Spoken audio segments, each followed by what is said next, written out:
Uttar Pradesh police constable भर्ती 2024 की GK GS class में आपका स्वागत है। अगर आप हमारे चैनल पर नए हैं तो इस चैनल को सब्सक्राइब फॉलो जरूर कर लीजिएगा, जिससे आपको ऐसी वीडियो लगातार मिलती रहे। आज का पहला प्रश्न है, निम्नलिखित में से किस धातु को चाकू से काटा जा सकता है? सही उत्तर है ऑप्शन डी सोडियम। सोडियम एक ऐसी धातु है जिसको बहुत मुलायम होती है और इसको चाकू से भी काटा जा सकता है। अगला महत्वपूर्ण प्रश्न है, निम्नलिखित में से कौन सा कार्बनिक अम्ल का उदाहरण है? सही उत्तर है option A lactic acid. Lactic अम्ल कार्बनिक अम्ल का उदाहरण है। अगला महत्वपूर्ण प्रश्न है, दिल्ली की गद्दी पर बैठने वाली पहली और आखिरी महिला कौन थी? सही उत्तर है ऑप्शन ए रजिया सुल्ताना। दिल्ली की गद्दी पर बैठने वाली पहली और आखिरी महिला रजिया सुल्ताना थी। रजिया सुल्ताना इल्तुतमिश तुगलक की उत्तराधिकारी थी। रजिया सुल्ताना दिल्ली की गद्दी पर 1236 ईस्वी में बैठी थी।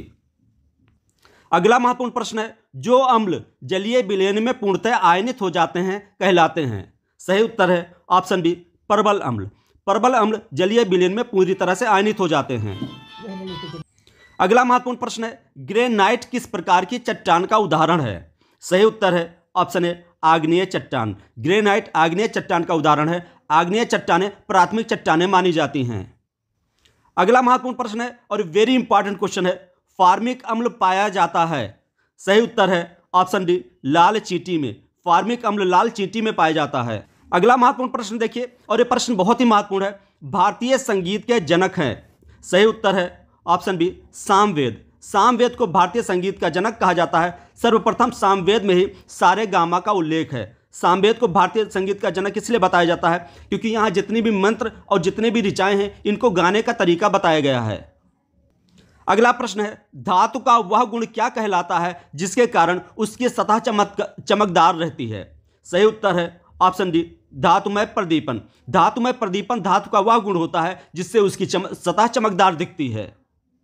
अगला प्रश्न है, सबसे प्राचीन ग्रंथ है? सही उत्तर है ऑप्शन ए ऋग्वेद। ऋग्वेद सबसे प्राचीन ग्रंथ माना जाता है। अगला प्रश्न है, धातुओं को पतले तारों में खींचने की क्षमता को क्या कहते हैं? सही उत्तर है ऑप्शन ए तन्यता। धातुओं को पतले तारों में खींचने की क्षमता को तन्यता कहा जाता है। सबसे अधिक तन्यता चांदी की होती है। यहाँ एक प्रश्न ये भी महत्वपूर्ण है कि ये पूछा जाए कि सबसे अधिक तन्यता किसकी होती है, तो सबसे अधिक तन्यता चांदी की होती है। लेकिन अगर धातुओं को पीट पीट कर शीट के रूप में बनाया जाता है तो उस गुण को आघातवर्धनीयता कहा जाता है। सोने की आघातवर्धनीयता सबसे अधिक होती है। अगला महत्वपूर्ण प्रश्न है और यह प्रश्न बहुत ही महत्वपूर्ण है, प्राचीन भारतीय समाज को कितने वर्णों में विभाजित था? सही उत्तर है ऑप्शन ए 4 वर्ण। प्राचीन भारतीय समाज 4 वर्णों में विभाजित था। ये जो 4 वर्ण थे ये थे ब्राह्मण, क्षत्रिय, वैश्य, शूद्र। जो इनके कर्म पर आधारित हैं, यानी जैसा ये कर्म करते थे उसी के आधार पर आधारित होता था, ना कि इनकी जात के आधार पर। उस समय इनकी कोई जात नहीं होती थी। जो व्यक्ति जैसा कर्म करता था उसी क्षेत्र में उसको रख लिया जाता था। अगला महत्वपूर्ण प्रश्न है, विद्युत का सुचालक है? सही उत्तर है ऑप्शन ए ग्रेफाइट। ग्रेफाइट विद्युत का सुचालक है। ग्रेफाइट एक ऐसी अधातु है जो विद्युत के सुचालक होती है। तो कभी एक प्रश्न ये भी आता है कौन सी अधातु विद्युत के सुचालक है, तो आपका उत्तर हो जाएगा ग्रेफाइट। अगला महत्वपूर्ण प्रश्न है, विसर्प का निर्माण होता है? सही उत्तर है ऑप्शन सी नदियों के द्वारा। विसर्प का निर्माण नदियों के द्वारा होता है। जब नदियां रास्ते में टेढ़े मेढ़े रास्तों से होकर गुजरती हैं तो उसी को विसर्प कहा जाता है और इस विसर्प का निर्माण नदियों के द्वारा किया जाता है। अगला महत्वपूर्ण प्रश्न देखिए, किस धातु की आघातवर्धनीयता सबसे अधिक होती है? तो सही उत्तर है ऑप्शन बी सोना। सोना एक ऐसी धातु है जिसकी आघातवर्धनीयता सबसे अधिक होती है, अर्थात इसको पीट पीट कर शीट के रूप में बहुत पतला किया जा सकता है। और यहाँ एक चीज और याद करने वाली वह है कि तन्यता, सबसे अधिक तन्यता चांदी की होती है जबकि सबसे अधिक आघातवर्धनीयता सोने की होती है।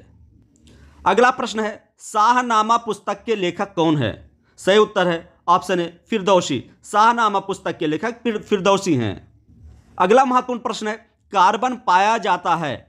सही उत्तर है ऑप्शन डी इन सभी में। प्लास्टिक, पेट्रोलियम, लकड़ी, ये तीनों में कार्बन पाया जाता है। तीनों कार्बनिक पदार्थ माने जाते हैं। अगला महत्वपूर्ण प्रश्न है, प्रथम मुगल शासक कौन था? सही उत्तर है ऑप्शन सी बाबर।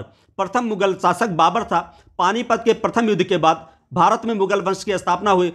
पानीपत का प्रथम युद्ध जो 1526 ईस्वी में बाबर और इब्राहिम लोदी के बीच में लड़ा गया था, जिसमें इब्राहिम लोदी की हार हुई थी, उसी के बाद भारत में मुगल वंश की स्थापना हुई थी और इसका प्रथम शासक बाबर था। अगला प्रश्न है, कार्बन के अपर रूप हैं? सही उत्तर है ऑप्शन ए काजल।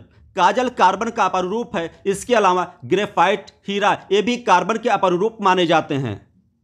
अगला प्रश्न है और यह प्रश्न बहुत ही महत्वपूर्ण है, वेरी इंपॉर्टेंट क्वेश्चन है। सीसी है एक प्रकार की, सही उत्तर है ऑप्शन सी जहरीली मक्खी। सीसी एक प्रकार की जहरीली मक्खी है। जिस व्यक्ति को सीसी मक्खी काट लेती है उसको नींद की बीमारी हो जाती है, अर्थात ऐसे मनुष्य को हमेशा सुस्ती लगी रहती है और उसको हमेशा नींद आती रहती है।